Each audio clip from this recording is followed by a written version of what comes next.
You are listening to the Toxic Mold Podcast with Steve Worsley, the toxic mold expert and your number one source for mold consulting and mitigation in the USA. Let's dive into a brand new episode. Before we get started on this episode, here's a not so short disclaimer.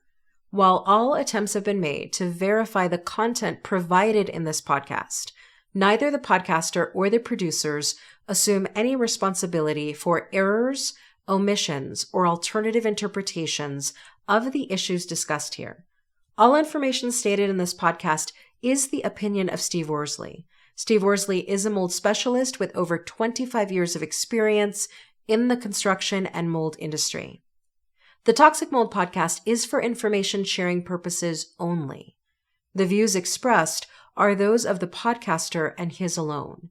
These views should not be taken as expert instruction or commands. While there may be references to medical conditions and symptoms, all podcast episodes are the opinion of Steve Worsley, and any medical questions or concerns shall be addressed with the appropriate licensed medical professional or professionals. As the podcaster refers to different mold types, please be aware that Steve Worsley is not a microbiologist, and questions concerning mold specifics should be answered by the appropriate professional. Steve isn't, nor does he offer any legal advice. For any legal advice, you must speak with a lawyer. The listener is 100% responsible for his or her own actions. You can check out Steve's books on Amazon. Just go to Amazon and search for author Steve Worsley.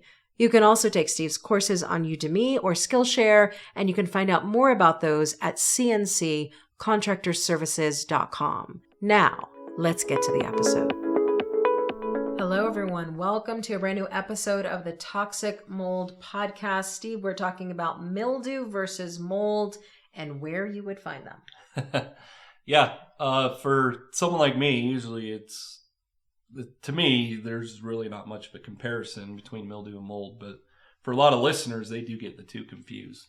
Absolutely. Now you say that mold is the gift that keeps giving. Is mildew the gift that keeps giving? Oh, definitely. Okay, so yes. So then what are the differences between mold and mildew? The biggest difference is how they are classified. So when they, and obviously I'm not a microbiologist, we send all our samples off to a lab. So microbiologists are the ones that determine it. So when they determine the mold types, like in an air sample, they'll say penicillium.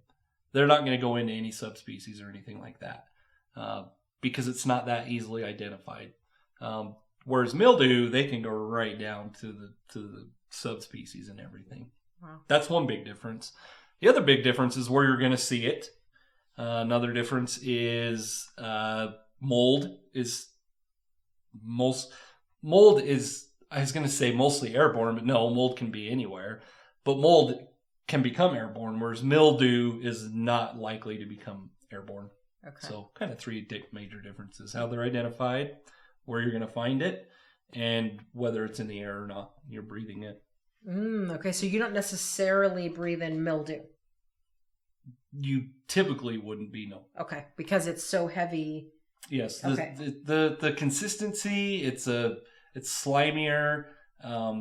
It would be, the comparison I use, which is a little, gross, I guess, is like pet dander. So pet hair compared to snot. Like, are you going to have to be breathing in snot that someone sneezed or whatnot? Exactly. No, you're not. You shouldn't be. You shouldn't be. I know it's a terrible, gross comparison. Although I think about with babies and the snot snatchers, how you would still, take you're not inhaling it. Yeah. Because it's too heavy. The consistency's too sticky, tacky, whatever, slimy. Versus pet dander or pet hair, everybody could be breathing that in. So it's the same concept with mold. Absolutely. So then, are those some of the ways that our listeners would know the difference between mild and mildew, or the stuff that you just talked about? Yes. Okay. And the biggest difference, for one of our listeners is like mildew's gonna be somewhat wet, if that makes sense. Slimy. Kind of slimy. Like a snail. Right. Whereas mold isn't. Okay. Even on an active, viable mold infestation, it has a lot more fuzzier type of texture to it. you can walk up to it and just literally wipe your finger and you kick it all up in the air. Whereas mildew, if you do that, let's just say not your finger, but if you're cleaning it up, you just take a Clorox wipe and you have it. You can't do that with mold. Yeah. And mildew is on the surface. It's a surface mold. It's not mold, but it's on the surface, whereas mold embeds deeper into whatever material it's trying to grow into, which brings up mildew is found on non-porous, non-cellulose materials. Mold is found on porous and cellulose materials. Which is harder to get rid of? Oh, mold for sure. For sure. Okay. Because I was thinking if mildew can exist on non-cellulose material, then it has the ability to live on a lot of surfaces, but it can't travel through the air necessarily, right? Yeah, and it can't live. It cannot be viable unless the humidity is high. Ah. So that's why you're going to find it inside like the shower on your tile, typically on like the grout. Even more typically you would find it like on silicone. Mm-hmm. So yeah, it's a big difference. Yeah. And so then listeners now know the differences between mild and mildew, but how do you mitigate it? Is it different when you're mitigating mold versus mildew? Is it the same? Well, I mean, for the most part, we don't do mitigation for just a mildew problem, a standalone problem. As we've always said in the podcast, I might talk about mitigation practices, but we never recommend any of our listeners to do it. If they do it, they're doing it at their own risk. But yeah, it's a huge difference. If we're doing, let's just say, a mold mitigation on a bathroom, and there's, let's just say a pipe was leaking, and there's mold inside the wall cavity, but then when we're in there doing mitigation, we already have a containment and everything put up. So, our air scrubbers are placed however we decide to place them.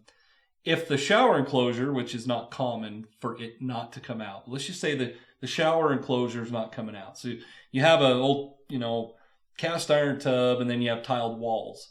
We're dealing with a mold issue over here, but there is mildew in the shower.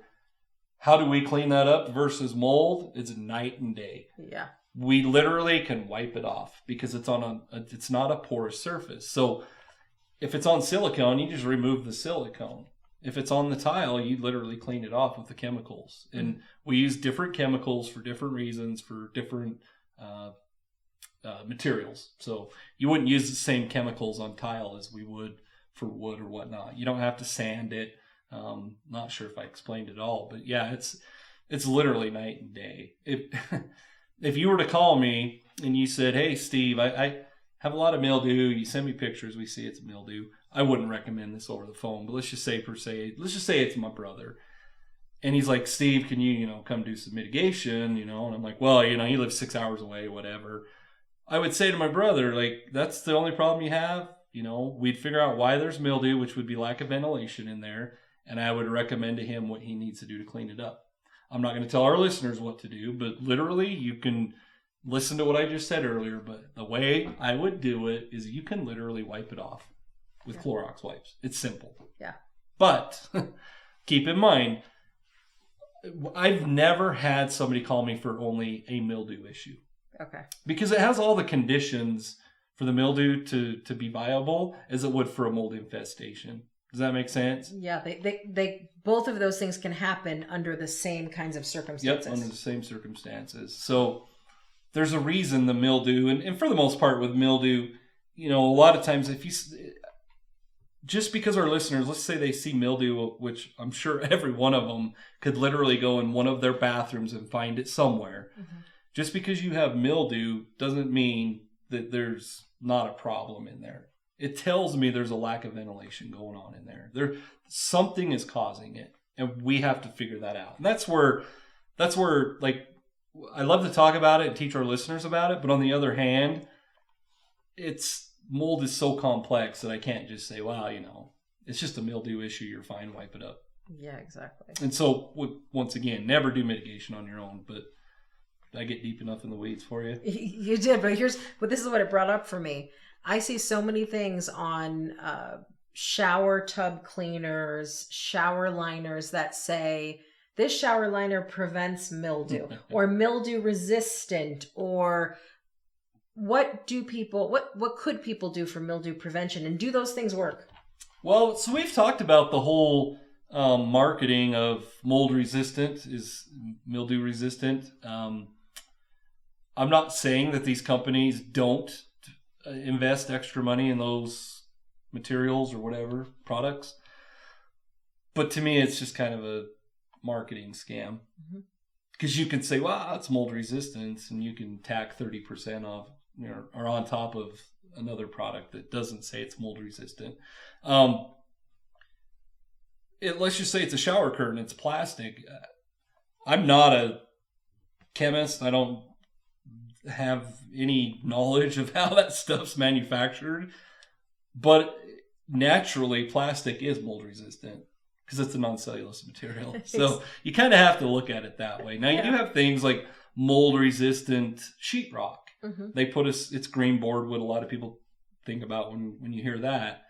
Yeah, it is mold resistant, but it's not mold proof. So we've done tons of mold jobs where it's been on grain board. So be careful. To go back to what you asked, just be careful. You don't want to just pay 30% more because it says mold resistant or mildew resistant. What would you suggest for listeners to help prevent mildew? The same thing with mold, and it's ventilation. Okay. You're going to have mildew because, and that's why you see it in the showers, because it's chronic. Every day, depending on your household, your bathroom, let's just say it's a main hallway bath and you have 3 kids. 3 kids, even if they don't shower every day, it's very likely there's at least 1 shower happening per day. So every day, it's consistently humid in there, and that's why it leads to that. Okay. Does that make sense? Yeah. So it's lack of ventilation. So lack of ventilation, but also monitoring habits with water and moisture intrusion, and then making sure you know the humidity. Exactly. And cleaning. I mean, a lot of it is just I wouldn't say it's hygiene because you're not doing it on your body, but just cleaning your shower, every once in a while. But at the end of the day, it's because of ventilation. Absolutely. So then what's your call to action for people? We talked about the bathroom pretty much the whole time. I didn't mention around the kitchen sink. So check those areas, check areas, and we're talking about for mildew. Check those areas that have like silicone. So even around a window, maybe the trim around a door, check all those areas, check around the sink in your kitchen, look underneath, and make sure you don't have any mildew concerns. It takes you 5 minutes. Is mildew a concern? This just came to my mind. We've been talking this whole time about mildew on the inside of the house. Is mildew a concern on the outside of the house? It shouldn't be. Okay.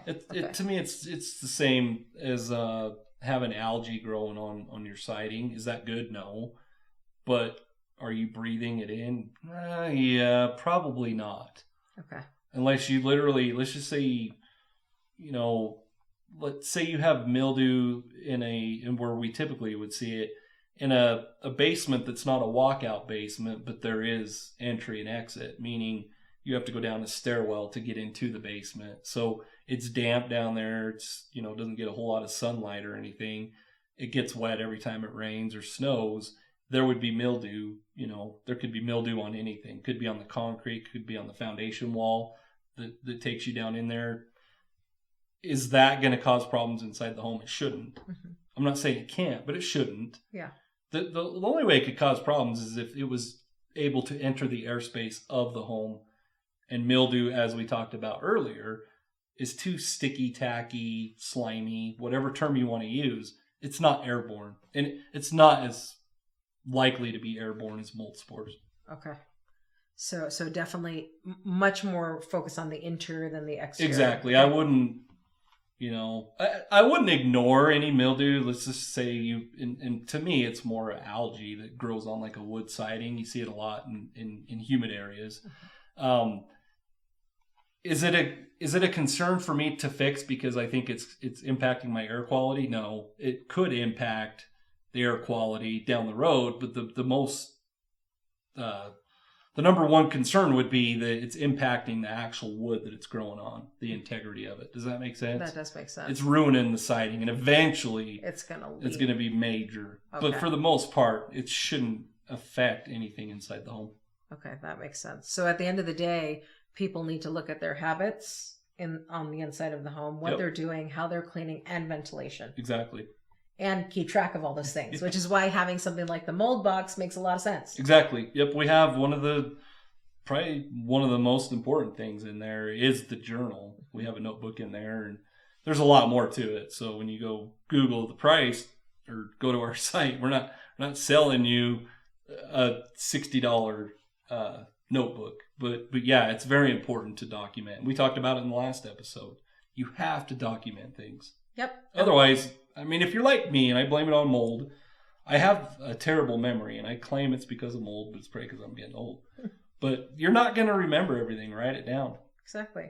And the mold box will help you educate you, number one, but then give you some of those tools, including the journal, to start doing it. Exactly. All right. We will catch you on the next episode. Thank you for listening to this episode. Make sure you go to our website at cnccontractorservices.com and sign up for the mold investigation checklist. Again, go to cnccontractorservices.com and get your free mold investigation checklist today. You can also on cnccontractorservices.com find out more about Steve's courses and books and consultations. Once again, go to cnccontractorservices.com.